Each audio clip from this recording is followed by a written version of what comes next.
ہماری ایک سسٹر تھی کے پی سے تعلق رکھنے والی، پٹھان لکی مروت علاقے سے. انہوں نے ایک بڑا کریٹیکل کوشچن کیا اور بالکل درست کوشچن کیا، درست انداز میں کیا. کوئی اس میں نہ لہجے کے اندر کوئی بدتمیزی تھی، نہ کوئی انداز ایسا تھا کہ جس میں لگے کہ وہ کوئی ٹونٹ کر رہی ہیں. وہ تو درد رکھ رہی تھی. الحمدللہ سے تو انہوں نے کوشچن کا آغاز کیا، لیکن پتہ نہیں ڈاکٹر ذاکر نائک کس سٹیٹ آف مائنڈ میں تھے. مولویوں کے پاس بیٹھنے کی یہ بھی ایک نحوست انسان پہ پڑ جاتی ہے کہ وہ مولویوں کے چشمے سے چیزوں کو دیکھنا شروع کر دیتا ہے. یہ دو سوال ایسے ہیں جو مسلمانوں کے گلے کا کانٹا ہے، اور یہ مشکل ترین سوال ہے. یہ ذہن میں رکھیے گا، ڈاکٹر ذاکر نائک جن ٹاپکس کو ایڈریس کر رہے ہیں نا، یہ کوئی مشکل سوال نہیں ہے. مسئلہ تقدیر کو ڈسکس کر لینا، توحید کے حوالے سے ڈسکشن، ٹرینٹی کا عقیدہ، جیزس کرائسٹ سے متعلق گفتگو. اور بھائی یہ صدیوں سے مسلمان کر رہے ہیں، یہ نئے ٹاپکس ہے ہی نہیں ہے، یہ پرانے ٹاپکس ہیں. نئے ٹاپکس دو ہیں جو گلے کا کانٹا بنے ہوئے ہیں مسلمانوں کی، اس لیے کہ اس کا جواب دیتے ہوئے انہی لوگوں کے نام آ جائیں گے جن سے سوال پوچھا جا رہا ہے. لو سامو، سوال نمبر 1، مسلمانوں کی تباہی کی سب سے بڑی وجہ کیا ہے؟ اس وقت جو مسلمانوں پہ زوال ہے، اس کی سب سے بڑی وجہ کیا ہے؟ یہ دنیا کا مشکل ترین سوال ہے. اس کا جواب اس لیے نہیں دے گا کوئی مذہبی آدمی انسانوں کی طرح. اسے پتا ہے کہ مجھے مولویوں کو، بزرگوں کو، بابوں کو رگڑنا پڑے گا. ہم یہی تو کر رہے ہیں. میرا نبی سا ہے ہی کوئی نہیں، تیرے بابے تھے شاہ ہی کوئی نہیں. اس میں تو آپ کو گالیاں کھانی پڑیں گی، 5 دفعہ مرڈر اٹیمپٹ کروانا پڑے گا. آپ کی اپنی لائف ونریبل ہوگی، آپ کے ٹیم ممبرز کی لائف ونریبل ہوگی، ان کی فیملیز کی لائف ونریبل ہوگی، گالیاں کھانی پڑیں گی. سبحان اللہ و بحمدی کی فضیلت آپ سنائیں، بسترے اٹھا کے پوری دنیا میں گھومیں، آپ کو لوگ ہار پہنائیں گے. ہاں، آپ کو ایئرپورٹ پہ ریسیو بھی کریں گے، آپ کو اچھے پروگراموں میں بھی لے جائیں گے، پھر آپ کو وہاں سیرے بھی کرائیں گے، ٹور بھی کروائیں گے، جو آج کل مفتی کر رہے ہیں آپ کے سامنے. لیکن جیسے ہی آپ اس سوال کا جواب دیں گے کہ مسلمانوں کی تباہی کی وجہ کیا ہے، غلط جواب تو اس کا دیا جا سکتا ہے، صحیح جواب دیا نہیں تو آپ تختہ مشق بن جائیں گے. اور دوسرا کوشچن کریٹیکل جو اس سسٹر نے کیا تھا کہ بھئی سارا گیٹ اپ ہے مسلمانوں والا، داڑھی بھی ہے، پگڑی بھی ہے، نمازیں بھی ہیں، پردہ بھی ہے، صبح شام قرآن بھی پڑھنا ہے، اور مدرسے کام بھی چک کے رکھے ہوا ہے. تو مجھے بتائیں اس کا جواب اگر ڈاکٹر ذاکر نائک دیتے تو سب سے پہلے تو سٹیج پہ اور سامنے بیٹھے ہوئے مولوی ان کے خلاف ہو جاتے. ان سے تو نہیں بگاڑ سکتے نا، کیونکہ وہ ان کے پاس میزبان بن کے آتے ہیں. اس لیے انہوں نے بڑا اچھا ڈیسیژن کیا کہ سوال کا رخ ہی بدل دیا اور اتنا ظلم کیا. میں ابھی اس کا کریٹیکل انالیسس کروں گا. جو اس نے جو سوال کا جواب دیا ہے، اتنا خطرناک کھیل کھیلا ہے اس بندے نے انجانے میں. میں نہیں کہتا بدنیتی کے ساتھ، بہتر تھا بھائی معذرت کر لیتے، بھائی اتنا مشکل جواب ہے میں نہیں دے سکتا، اگر دوں گا تو میرے قریبی لوگ ناراض ہو جائیں گے. دیٹس آل، ختم کر دیتے. اس کی بجائے وہ اس سسٹر کے اوپر ہی چڑھائی کرنا شروع ہو گئے. ایک سوال پوچھیے. اوکے سر، اور شارٹ سر. تو آپ ریزن کیا بتا سکتے ہیں کہ وہاں پہ سوسائٹی کیوں کولیپس ہو رہی ہے، اینڈ ہمارے علماء ان کو کال آؤٹ کیوں نہیں کرتے، اسپیسیفکلی پیڈوفائلز کو؟ آپ نے جو سوال کیا میرے حساب سے کانٹرڈکشن ہے. آپ نے کہا میرا معاشرہ بہت اسلامک ہے اور میرے معاشرے میں پیڈوفائل ہے. دونوں میں ٹکرار ہے. کوئی بھی اسلامک ماحول میں پیڈوفائل ہو ہی نہیں سکتا. آپ کو ماننا پڑے گا آپ کے سوال میں خطا ہے، پہلے بار یا دوسرے بار. ہاں کہ نہیں؟ سمپل. میرا معاشرہ بہت اسلامک ہے، پیڈوفائل ہے. پیڈوفائل مطلب بچوں کے ساتھ زنا کرنا. اسی لیے کبھی بھی کسی پہ الزام لگانے کے پہلے 10 بار سوچو. اگر یہ آپ اللہ کے دربار میں سوال کریں گے آپ تو پھنس جائیں گے میرے بہن. آپ کو معافی مانگنا چاہیے کہ آپ کا سوال غلط ہے. سر میرا یہی سوال ہے کہ وہاں پہ یہی ریلیجن بہن جی آپ کو پہلا قبول کرنے پڑے گا میرا سوال. اگر آپ قبول نہیں کریں گے تو میرا جواب ختم. اوکے سر، میرے سوال کی نوعیت غلط ہے. نوعیت غلط نہیں، سوال غلط ہے، آپ غلط ہے. یہ کیا ہوتا ہے، آپ میڈیا کو سن سن کے ریپیٹ کرتے. دونوں تو صحیح ہو ہی نہیں سکتا ہے. اگر دونوں صحیح ہے تو قرآن میں غلطی ہے، نعوذ باللہ. کدھر قرآن میں لکھے لگا بچوں لوگ کے ساتھ زنا کرو؟ تو بہت سے بار یہ میڈیا میں کام ہے، الزام لگاؤ، سوال پوچھو، کچھ بھی دو.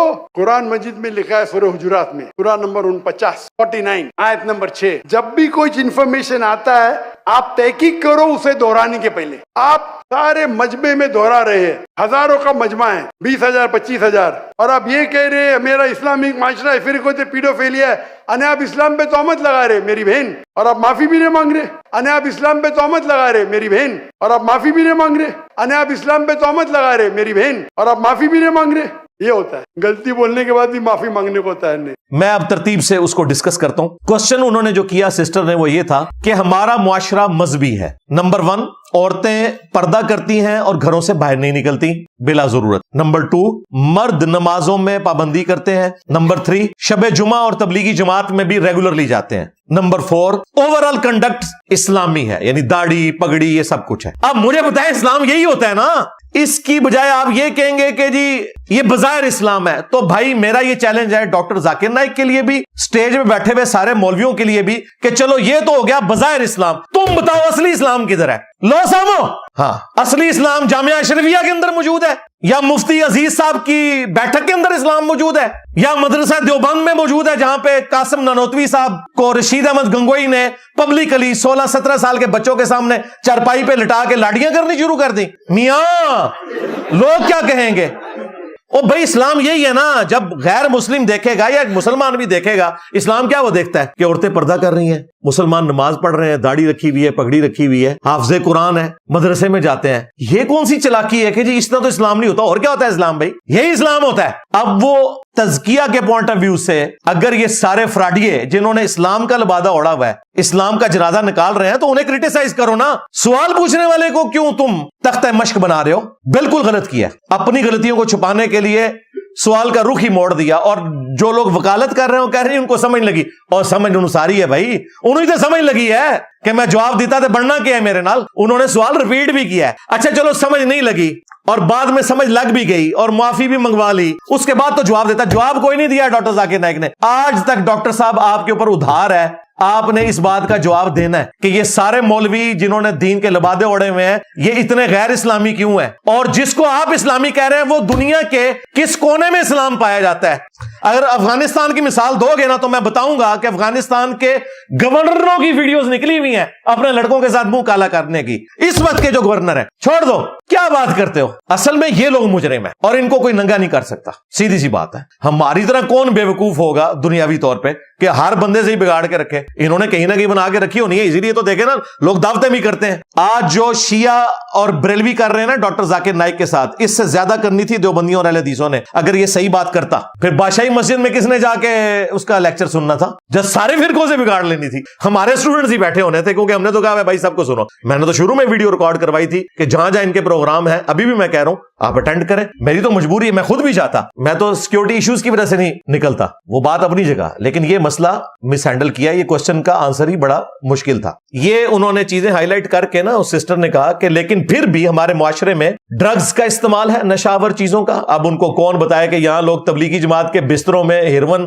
سمگل کرتے ہیں, رائمنڈ لے کے جاتے ہیں اور اسے آگے بانٹ دیتے ہیں. ہاں وہ ہمیں پتا ہے, اس میں تبلیغی جماعت کا قصور نہیں ہے, لیکن تبلیغی جماعت میں تو ایسے لوگ موجود ہیں. پھر انہوں نے کہا کہ بدکاری بھی ہے. نمبر 3, بچوں کے ساتھ جنسی زیادتی, یہ تو آپ کو پتا ہے کہ خاصا ہے اس علاقے کا. آفیشلی انہوں نے جس طرح لوگوں نے بیویاں رکھی ہوتی ہیں نا, اس طرح لڑکے رکھے ہوئے ہیں. اور جو مولوی مدرسوں کے اندر کر رہے ہیں, وہ عیدی صاحب کے حوالے سے جب مفتی زر ولی کی سٹیٹمنٹ آئی تھی تو میں نے اسے علمی نیزے کی نوک پہ لیا تھا. اس وقت لوگوں کو بڑا برا لگا, لیکن بعد میں اللہ نے ثابت کیا کہ کوئی نہیں بچا.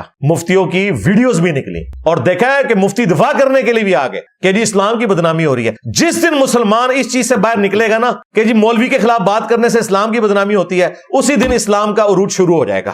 پہلے مولوی بلی چڑھانے پہن گے تو ہاں, اور یہ کام ہمارے ناتواں کندھوں پہ نہیں, اللہ کے فضل سے مضبوط کندھوں پہ ہے. میرے نبی سا ہے ہی کوئی نہیں, تیرے بابے تھے شاہ ہی کوئی نہیں.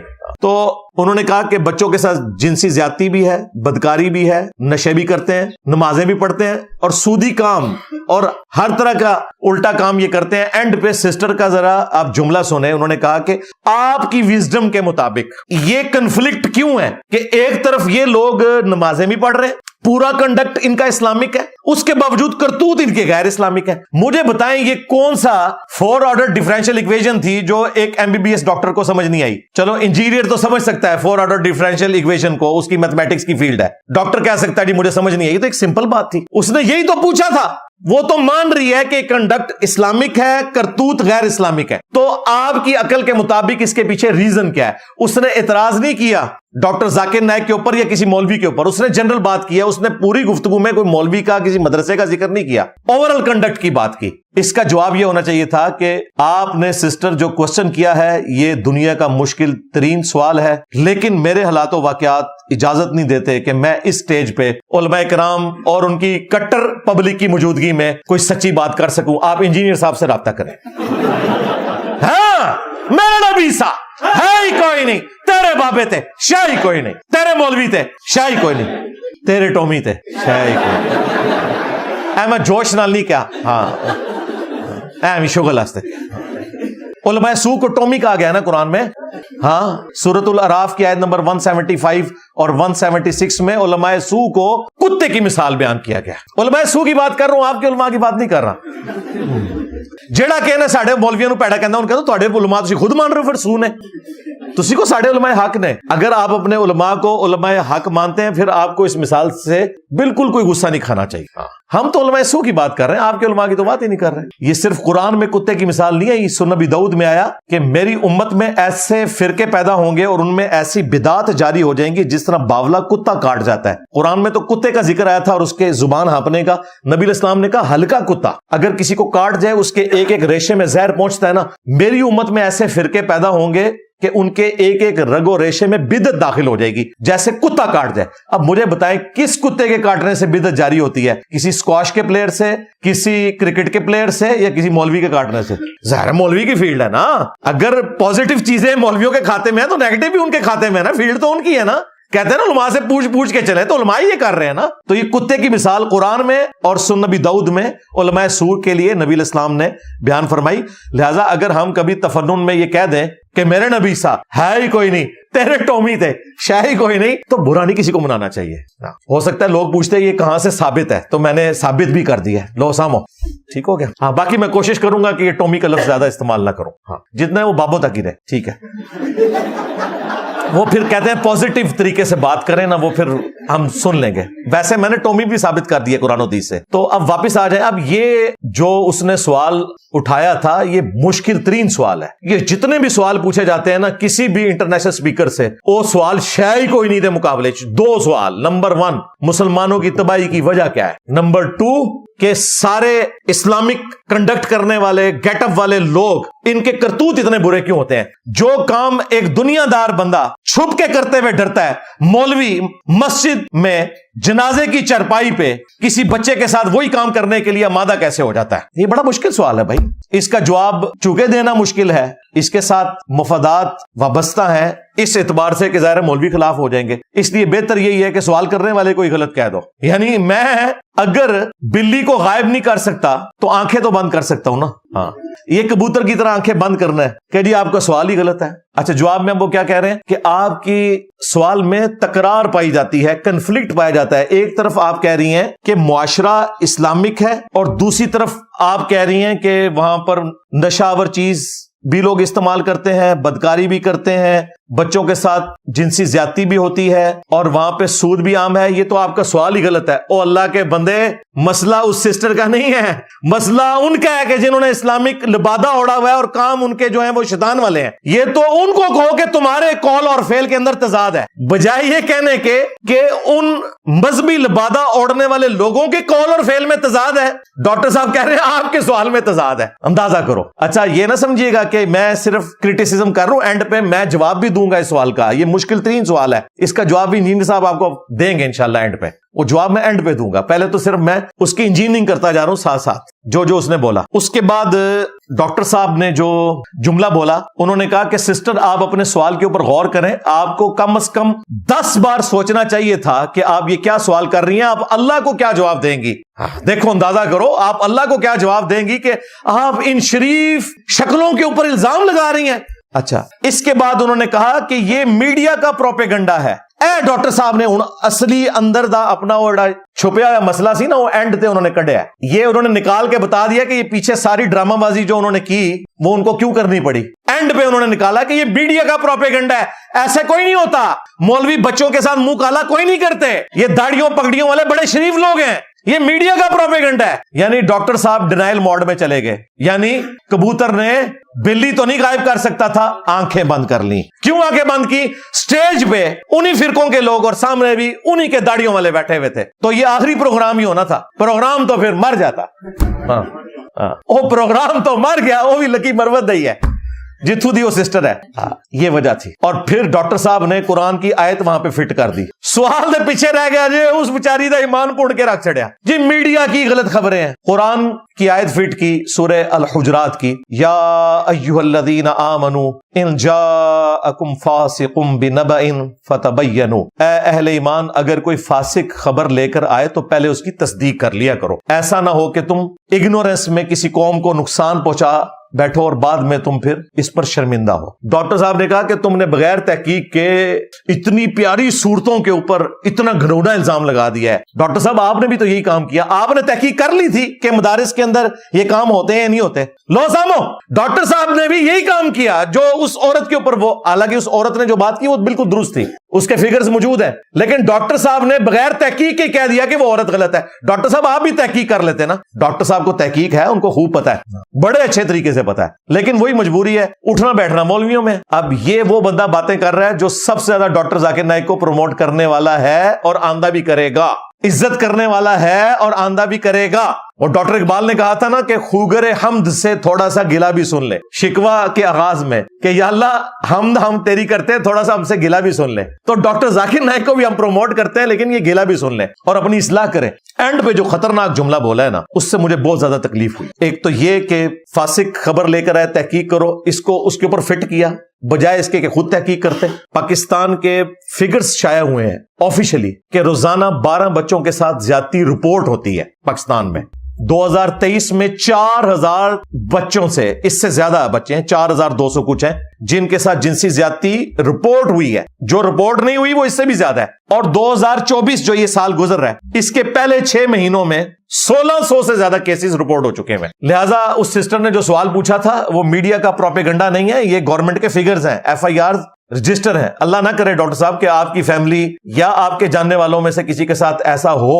جو سب سے آخری جملہ تھا جس کی طرف آپ لوگوں کی توجہ نہیں گئی, وہ 6 منٹ کا کلپ ہے. آخر میں جو انہوں نے جملہ بولا, انہوں نے کہا, ایک تو بیچ میں انہوں نے 3 دفعہ بولا کہ سسٹر آپ معافی مانگیں, آپ کا سوال غلط ہے, اور وہ بھی بیچاری سیدھی تھی, اس نے معافی مانگ بھی لی اور ٹھیک کیا. پبلک میں اسی طریقے سے بیہیو کرنا چاہیے. ہو سکتا ہے کوئی ادھر مجاہد ملت نہ اٹھ جاتا کہ آپ یہ کر رہے ہیں. اور ڈاکٹر ذاکر نائک نے جو آخری جملہ بولا ہے وہ یہی بولا ہے, بالکل TLP والا جملہ بولا ہے. انہوں نے آخر میں کہا کہ آپ 25,000 لوگوں کی موجودگی میں اسلام پر تہمت لگا رہی ہیں. لاکھ دی لعنت ہے جی ایسے لوگ ہوتے ہیں جنہوں دا دفاع کرنے پیچھے تسی کبوتر آ رکھا بند کر رہے ہو. اسلام پر تہمت, یعنی جو مولوی بچوں سے منہ کالا کرتے ہیں ان کے خلاف بات کرنا اسلام پر تہمت ہے. جو مولوی تبلیغی جماعت کی آڑ میں ہیروئن سمگل کرتے ہیں ان کے اوپر بات کرنا اسلام پر تہمت لگانا. اسلام کی پیٹھ میں تو چھڑا انہوں نے گھونپا ہے. جب تک ان لوگوں کو آپ قانون کے کٹہرے میں نہیں لاتے اس وقت تک اسلام کی کوئی خدمت نہیں ہونی ہے. چھڑ دو باقی اسلام کی خدمتاں نے ادھر کچھ بھی نہیں نکلنا. جب تک کتا نہ نکلے کنویں سے, آپ جتنے مرضی ڈول نکال لیں, کنویں کا پانی کبھی پاک نہیں ہوتا. اسلام پر تہمت لگا رہی ہیں, کام مولوی باندھے پے نے, تہمت اسلام تے بھی لگ دی ہے. اے ساڈی سمجھدانی ہے ٹوٹل. میں نے آپ کو اس کی ریزن بھی بتا دی کہ وہ ڈینائل موڈ میں کیوں گیا ہے, کبوتر کی طرح اس نے آنکھیں کیوں بند کی ہیں, کیونکہ انہی مولویوں کے پاس تو اس نے جانا ہے. یہ ساری باتیں کر کے رائیونڈ کا وزٹ ہو سکتا تھا, طارق جمیل صاحب کا عشائیہ ہو سکتا تھا, پیغام ٹی وی والوں کے ساتھ جمعے کی نماز ہو سکتی تھی, بریلوی شیعہ پہلی گالیاں نکال رہے تھے, دیوبندی اہل حدیث بھی گالیاں نکالنا شروع کر دیتے. ٹور مکمل ہوئے بغیر ہی اگلا نے جہاز ہی بٹھا کے نہ تے بھیج دینا سی واپس. یہ وجہ تھی. اور یہ جتنی باتیں میں کر رہا ہوں یہ نہ سمجھیے گا یہ میں کوئی بدگمانی کر رہا ہوں, یہ ریالٹی ہے. اگر آپ سمجھتے ہیں نہیں بدگمانی ہے تو اسے کہو کہ یہ پھر جواب دے ان باتوں کے جو ہم چیزیں ہائی لائٹ کر رہے ہیں. پہلے اس سسٹر کا سوال قیامت تک ادھار ہے ڈاکٹر ذاکر نائک کے اوپر, وہ جواب دینا ہے اس بات کا, ڈینائل موڈ میں نہیں جانا, جواب دینا ہے. میں بھی جواب دیتا ہوں. اب سنیں آپ میرا جواب. پہلے تو میں ڈاکٹر ذاکر نائک حفظہ اللہ کو ان کے بزرگوں کی خبر دوں گا. 800 سے 700 سال پہلے حافظ ابن کثیر رحمہ اللہ تعالی نے تاریخ ابن کثیر لکھی. 774 ہجری میں فوت ہوئے, آج چل رہا ہے 1446 ہجری. یہ وہ خود لکھ رہے ہیں, کسی سند کی ضرورت نہیں ہے. 800 سے 700 سال پہلے اپنے زمانے کے بارے میں. اور حافظ ابن کثیر وہ ہیں جو ابن تیمیہ کے شاگرد ہیں, وہابیوں کے امام ہیں, یعنی دیوبند اور اہل حدیث ان کو اپنا بزرگ مانتے ہیں, بریلوی بھی ان کا احترام کرتے ہیں.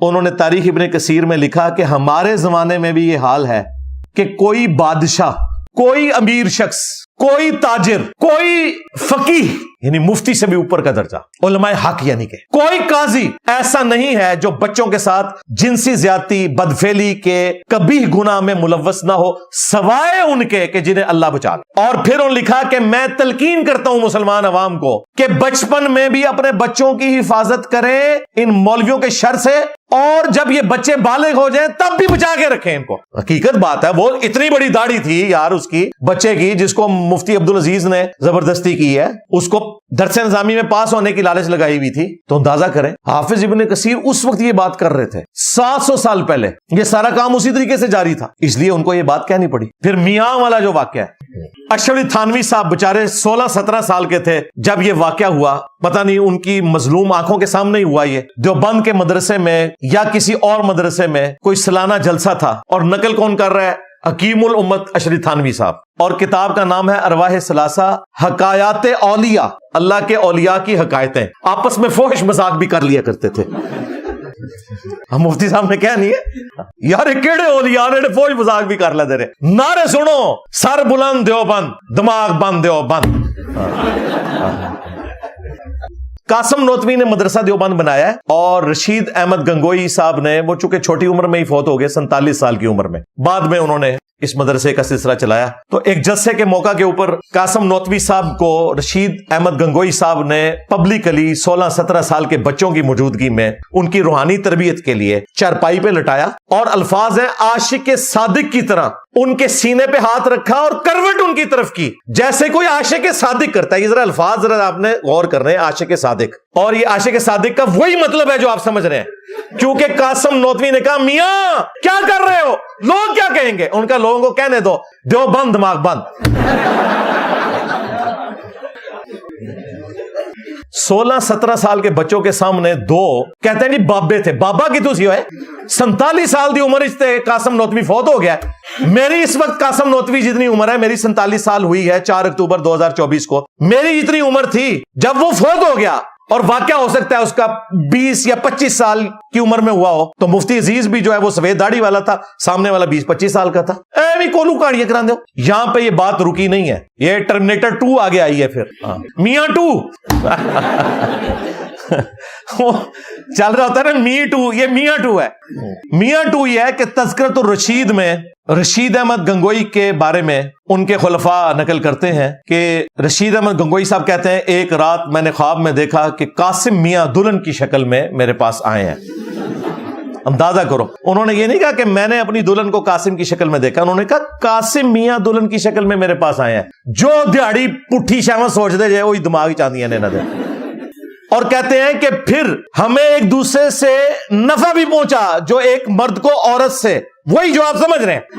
اور کہتے ہیں کہ پھر اولاد ہوئی، اور اس کی شرح یہ ہے اس رحمانی خواب کی انورٹڈ کامز میں کہ جی قاسم ننوتوی صاحب کے مرنے کے بعد رشید احمد گنگوئی نے ان کے سٹوڈنٹس کی کفالت کرنی تھی۔ بات ویسے ایسے ہی ہوئی، وہ چھوٹی عمر میں فوت ہو گئے، بعد میں رشید احمد گنگوئی صاحب بھی اس کو چلاتے رہے سارے سلسلے کو۔ تو یہ خواب دیکھ لیا تھا تو بھائی اسے نقل کرنے کی کیا ضرورت تھی، پھر اس کی شرح بیان کرنے کی؟ اس سے آپ بچوں کو کیا درس دے رہے ہیں؟ مجھے بتائیں، جب دو استاد ایک مدرسے کے ایک دوسرے کو لٹا کے عاشق صادق کی طرح لیٹیں اور پبلکلی 16-17 سال کے بچوں کو آپ یہ میسج دے رہے ہیں کہ کل کو آپ کا استاد بلا کے آپ کو جائز طریقے سے المحنت کے مطابق سینوں کا فیض دینے کی کوشش کرے تو آپ نے لیٹ جانا ہے استاد کے کہنے پہ۔ اور وہی مفتی عبدالعزیز نے بھی بلایا تھا فیض دینے کے لیے، اس نے دے دیا۔ اچھا، اس کے اوپر اعتراض کرتے ہیں، کہتے ہیں جی انجینئر کا دماغ ہی خراب ہے، وہ کہہ رہا ہے کہ جی وہ غلط کام کر رہے تھے۔ اور بھائی یہ جو کچھ ہو رہا ہے کیا یہ درست ہے؟ یہ کس آیت میں کس حدیث میں لکھا ہوا ہے؟ اور یہ کون سی تربیت ہو رہی ہے؟ اور دوسری بات، پبلک میں وہ اتنا ہی کر سکتے تھے نا، آگے میں نے بھی کوئی رپورٹ نہیں کیا، انہوں نے خود رپورٹ کیا خواب والا، درمیان کا مسنگ لنک جو ہے وہ آپ خود جوڑ لیں، سٹوری پوری بنتی ہے۔ چلے آپ جو درمیان والی ہے اس کو نکال بھی دیں، شروع اور آخر والی کوئی یہ گوارا کرے گا ایسے مدرسے میں آپ اپنے بچوں کو داخل کرائیں جہاں کے بزرگان دین یہ حرکتیں کر رہے ہیں؟ اب مجھے بتائیں، جن کے بزرگان دین یہ حرکتیں کر رہے ہیں ان کے سامنے بیٹھ کے آپ نے پھر سسٹر کو یہی کہنا ہے نا کہ سسٹر آپ کا سوال ہی غلط ہے، یہ کیسے ہو سکتا ہے کہ اسلامک معاشرہ ہو اور وہاں یہ ہو؟ جی ایسے ہو سکتا ہے کہ دیوبند بھی اسلامک ہے اور وہاں یہ سارا کچھ ہوتا ہے اور آج تک لیگیسی ٹرانسفر ہے۔ حافظ ابن کثیر کو تو کسی نے نہیں کہا کہ حضرت یہ کیسے ہو سکتا ہے کہ فقیہ ہو اور یہ کام کرتا ہو، جی حافظ ابن کثیر نے لکھا ہے، اور حافظ ابن کثیر انجینئر صاحب کی ویڈیوز دیکھ کے متاثر نہیں ہوئے تھے، وہ 700 سال پہلے ہیں۔ اور پھر چھوڑ دیں یار, مجھے تو حاجی عبد الوہاب صاحب نے رائے ونڈ میں ان جماعتوں کے اوپر پابندی لگا دی تھی, ایسے بچوں کو جو لے کے جاتی ہیں جو ٹین ایجرز ہیں, جب تک کہ ان کے بڑے بھائی یا والد اس جماعت میں نہ ہو, وہ کہتے تھے بچوں کو جماعت میں نہیں لے کے جانا. اتنے واقعات رپورٹ ہو رہے تھے. تو حاجی عبد الوہاب صاحب کے دماغ میں یہ کیڑا میں نے ڈالا تھا بھائی, انہیں ریئل ٹائم ڈیٹا مل رہا تھا کہ تبلیغی جماعت میں یہ سب کچھ ہو رہا ہے. ہماری لائف سٹوری میں آ کے لوگوں نے سٹوری سنائی ہے ماسک پہن کے کہ ہم بھی گئے تھے چلے میں, ہمارے ساتھ یہ ہوا. پھر تنگ آ کے انہوں نے حاجی عبد الوہاب صاحب نے, میں جو حضرات تبلیغی جماعت کا کام چلا رہے ہیں میں انہیں بالکل کرٹیسائز نہیں کر رہا, بڑے مخلص لوگ ہیں, لیکن کالی بھیڑیں موجود ہیں. جب تک آپ یہ نہیں مانیں گے نا کہ کالی بھیڑیں موجود ہیں, اس وقت تک آپ اصلاح نہیں اپنی کر سکتے. سلام ہے پھر جناب گورے کو انہوں نے سپاٹ لائٹ فلم بنا دی ہے. ویٹیکن سٹی آپ سمجھ لیں ان کا امام کب ہے کرسچنز کا, ان کے جتنے پاپ ہیں ان کے سارے جو کرتوت ہیں وہاں کی عورتوں کے ساتھ اور بچوں کے ساتھ انہوں نے پوری ویڈیو فلمز بنا دی ہیں ان کے اوپر. ان کے تو کوئی کرسچینٹی کے تشخص کو نقصان نہیں ہوا. یہاں مولویوں کے کرتوت کھولے کہتے ہیں اسلامی تشخص کو نقصان ہو رہا ہے. تشخص کو تو تمہارے مولوی نقصان پہنچا رہے ہیں جو منہ کالا کر رہے ہیں. جرم وہ کر رہے ہیں, ہم ذکر کر کے نقصان پہنچا رہے ہیں. جو نقصان پہنچا رہے ہیں وہ مظلوم ہے اور جو ہائی لائٹ کر رہے ہیں وہ ظالم ہے. تماشا لگایا ہوا انہوں نے. اور یہ جو بدفعلی والا عمل ہے, قرآن حکیم میں بدکاری کی اتنی مذمت نہیں آئی جتنی قوم لوط والے عمل کی مذمت آئی ہے. کم از کم 8 جگہ کے اوپر قرآن میں اسے ایڈریس کیا گیا ہے جو قوم لوط کا واقعہ ہے. ان میں بھی جو سورہ ہود ہے, سورۃ الحجر ہے, اس میں تفصیل کے ساتھ اللہ تعالیٰ نے اس قوم پر جو عذاب بھیجا اس کا ذکر کیا. اور عذاب یہ ہے کہ بستی کو اٹھایا گیا, اس سے پہلے بستی کے جو لوگ تھے ہر ایک بندے کو اس کے حصے کا پتھر لگا اور پھر پوری بستی کو الٹ دیا گیا. اور یہی سزا ہے ایسا عمل کرنے والوں کے لیے. المصنف ابن ابی شیبہ میں موجود ہے. ابن عباس کہتے ہیں کہ بدفعلی کرنے والے شخص کو اس علاقے کی سب سے اونچی بلڈنگ سے نیچے گرایا جائے, اگر مر جائے تو ٹھیک ہے, نہ مرے زندہ بچ جائے تو پھر پتھر مار کے اسے ہلاک کر دیا جائے, کیونکہ اللہ تعالیٰ نے بھی یہی سزا دی تھی. اندازہ کریں کتنی سخت سزا ہے. جامعہ ترمذی میں حدیث موجود ہے, نبی علیہ السلام نے فرمایا فاعل اور مفعول دونوں کو قتل کر دو, اور یہ دونوں ملعون ہیں بشرطے کے بالرضا کر رہے ہیں. اگر زبردستی کسی کے ساتھ ہوا ہے نا تو صرف پھر کرنے والے کو قتل کیا جائے گا, جو مظلوم ہے اس کے اوپر کوئی حد نہیں جاری ہوگی. کیا الفاظ ہیں کہ فاعل اور مفعول دونوں کو قتل کرو, اور یہ دونوں ملعون ہیں, اللہ کی لعنت ہے ان پہ. اور لعنت اس لیول کی ہے کہ جامعہ ترمذی میں حدیث موجود ہے کہ قیامت کے دن جو لوگ قوم لوط کا عمل کرتے ہیں, خواہ وہ کسی مرد کے ساتھ کریں یا عورت کے ساتھ کریں, وہاں بھی حرام ہے یہ والا عمل. اللہ تعالیٰ نگاہ رحمت نہیں فرمائے گا ان کی طرف قیامت کے دن. اور تیسری حدیث جو ان علماء کرائم کے لیے اور بزرگان بے دین کے لیے اسپیسیفکلی, وہ جامعہ ترمذی میں حدیث ہے کہ مجھے اپنی امت سے سب سے زیادہ جس گناہ کا خدشہ ہے وہ یہ مرد کی مرد کے ساتھ بدفعلی ہے. ہاں, اس کی پروفیسی موجود ہے جامعہ ترمذی کے اندر. لہٰذا اس سسٹر کو ہم اینڈ پہ سلوٹ کرتے ہیں ان کی دلیری کے اوپر. بالکل صحیح سوال کیا اور دنیا کا مشکل ترین سوال کیا. یہ 2 سوال دنیا کے مشکل ترین سوال ہیں. نمبر 1, مسلمانوں کی تباہی کی وجہ کیا ہے, اور نمبر 2, مسلمان جنہوں نے مذہبی لبادہ اوڑا ہوا ہے یہ سب سے زیادہ غیر مذہبی کیوں ہے اپنی نجی زندگی کے اندر. دوسرا سوال اس سسٹر نے کیا, کمال کا سوال تھا. اس سوال میں کوئی غلطی نہیں تھی اور آپ سے معافی منگوائی گئی جو نہیں بنتی تھی. میں اس ذمہ دار پلیٹ فارم سے اپنی اس سسٹر سے معافی مانگتا ہوں کہ آپ سے جو معافی منگوائی گئی وہ غلط تھی. ہم شرمندہ ہیں کہ ہمارا ایک سپیکر آپ کے سوال کا جواب نہیں دے سکا, صرف اس وجہ سے کہ وہاں سارے مولوی بیٹھے ہوئے تھے. اگر آپ سمجھتے ہیں یہ وجہ نہیں تو آپ جواب دے لیں. چلو لے آئے فیکٹس اینڈ فگر کہ یہ دیکھیں جی بڑا شفاف قسم کا کردار ہے ہمارے یہ ان لوگوں کا. یہ تھریٹیکل باتیں ہیں کہ جی وہ اوریجنل تو اسلامک معاشرہ وہ ہوگا جہاں پہ یہ کام نہ ہوتے ہوں. وہ دسو نا کتنے جے, کیڑے مدرسے جے, کیڑی گلی بیچ جے, بتاتے بھی کوئی نہیں اور تھریٹیکل بات کر کے سائڈ پہ ہو جاتے ہیں. یہی تو آپ سے پوچھا جا رہا ہے کہ پھر وہ کدھر ہے, صحیح والے دس دو کتنے, جعلی تے سی تو سارے دستے جے, اور صحیح بھی دسو. صحیح ہے کوئی نہیں بتائے, صحیح جعلی نکل آئے تھے.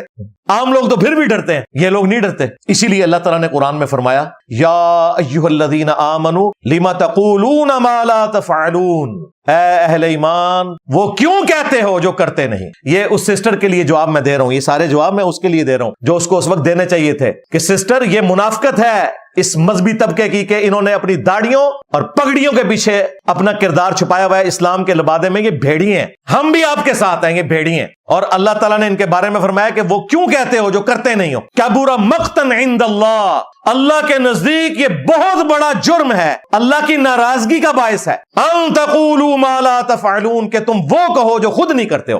کیسے لوگوں کو بھاشن دے رہے ہوتے ہیں نیکی کے, باتیں پردے کی کرنا اور خود آ کے بچوں کے ساتھ منہ کالے کرنا, یہ ان لوگوں کا کردار ہے. اسی لیے صحیح مسلم میں حدیث ہے اللہ تعالیٰ تمہاری شکلوں اور مال کو نہیں دیکھتا, دلوں اور اعمال کو دیکھتا ہے. اور مولویوں نے اور مذہبی طبقے نے شکلوں کے اندر پورا دین داخل کیا ہوا ہے. یہ کتنی نورانی شکل ہے جی، تکو نا جی. ظاہر ہے نہ کو مزدوری کرنی، چندے ہوتے پلنا، اے سی والے کمرے سے نکل کے اے سی والی مسجد میں، اور وہاں سے نکل کے اے سی والی گاڑی میں، نور تے چڑھنا چمڑی ہوتے. کتنا نور ہے جی. اللہ تمہاری شکلوں اور مال کو نہیں دیکھتا. اور اللہ نے کیوں دیکھنا ہے؟ شکل تو اس نے خود بنائی ہے. شکل سے کیا فیصلہ ہوگا؟ مال تو وہ دیتا ہے، اس سے کیا فیصلہ ہوگا؟ دلوں اور اعمال کو دیکھتا ہے کہ کس کی نیت درست ہے اور اعمال بھی درست ہوں. یہ نہیں کہ شکل جو ہے مومنا اور کرتوت کافنا، شکل داڑیاں، پگڑیاں، تسبیحاں اور کرتوت جو ہے نا بدکاریاں، رزق حرام. صحیح بخاری میں حدیث ہے کہ ایک شخص اللہ کی بارگاہ میں آتا ہے پرانگدہ حال، بال بکھرے ہوئے ہیں، جس طرح کوئی مسافر آتا ہے، یعنی سفر کے آثار ہیں اس پہ، اور وہ ہاتھ لمبے کر کے دعا کرتا ہے، یا رب یا رب، اے میرے رب. یعنی ایسی حالت ہے کہ لوگوں کو بھی اس پہ ترس آ جائے، لیکن وہ اس حال میں اللہ کے حضور دعا کر رہا ہوتا ہے کہ اس کا رزق حرام کا ہے، اس کا لباس حرام کا ہے جو اس نے پہنا ہوا ہے. اللہ ایسے کی دعا کیوں کر قبول کرے؟ اب اندازہ کریں آپ کہ رزق حرام اتنی سینسٹیو چیز ہے کہ ایک شخص کا حال ایسا ہے کہ لوگ اس پہ ترس کھائیں، اس کے باوجود اللہ تعالیٰ اس پہ ترس نہیں فرماتا. چاہے اس نے جس طرح کا مرضی لباس اور گیٹ اپ اڈاپٹ کیا ہوا ہے، داڑھی ہے، پگڑی ہے، تسبیح ہے، رو رو کے وہ ایکٹنگ کر کے دعائیں کر رہا ہے، لیکن رزق اس کا حرام ہے. تو اب مجھے بتائیں، یہ جو اس طریقے سے دین کے نام کے اوپر چندے ہتھیا کے ڈکلیئر تنخواہیں اپنی 25,000 اور خرچہ روز کا 25,000 کر رہے ہیں چندوں میں سے کھا کے، یہ اللہ کو کیا جواب دیں گے؟ اور حقوق العباد کے معاملے میں تو آپ چھوڑ دیں. یہ سارا کچھ انہوں نے جو گیٹ اپ اڈاپٹ کیا ہوتا ہے نا مذہبی، وہ سمجھتے ہیں کہ ہم اللہ کے حق پورے کر رہے ہیں، حقوق العباد تو ویسے ہی معاف ہو جانے ہیں. حالانکہ معاملہ اس کے الٹ ہے. صحیح مسلم میں حدیث موجود ہے، جانتے ہو مفلس کون ہے؟ صحابہ کرام سے نبی علیہ السلام نے پوچھا. صحابہ نے کہا یا رسول اللہ، ہم تو اسی کو مفلس سمجھتے ہیں جس کے پاس دنیا کا مال و متاع نہ ہو. آپ نے فرمایا میری امت کا مفلس وہ ہے جو قیامت کے دن پہاڑوں کے برابر نماز، روزہ، حج، زکات، نیکیاں لے کر آیا، لیکن اس حال میں کہ دنیا میں کسی کو مارا، کسی کو پیٹا، کسی کا خون بہایا، کسی کو ذہنی اذیت دی. وہ سب کے سب لوگ قیامت کے دن اللہ کے حضور حاضر ہوں گے اور کہیں گے یا اللہ آج ہم نے بدلہ لینا ہے اس داڑھی پگڑی والے سے، اس مفتی سے، ان بزرگان دین سے. اور وہ ایک ایک کر کے اس کی نیکیاں لیتے جائیں گے. کوئی قیامت کے دن تو بدلہ پھر نیکیوں کی شکل میں ہے. ابھی بھی کچھ لوگ باقی ہوں گے کہ جنہوں نے بدلہ لینا ہوگا، لیکن اس بندے کی نیکیاں ختم ہو جائیں گی. اللہ تعالیٰ فرمائے گا کہ اس کی نیکیاں تو ہوگی ختم، اب تمہارے گناہ میں اس کے کھاتے میں ڈالوں گا. گناہ کیے ان لوگوں نے ہوئے ہیں جو ان بزرگان دین کے پیچھے چل رہے تھے، اور وہ کھاتے میں بزرگان دین کے ڈال گئے. لہٰذا وہ آدھی بات درست ہوئی جو یہ کہتے ہیں نا قیامت کے دن ہم آپ کے گناہوں کا بوجھ اٹھائے گے. جی تسی چکو گے، جہنم میں بھی تسی جاؤ گے. جاؤ لو سامو. ہاں میں نے دی سے ثابت کر دیا کہ گناہوں کا بوجھ اٹھائیں گے اور پھر جہنم میں جائیں گے. تو حقوق العباد کا معاملہ بہت سینسٹیو ہے.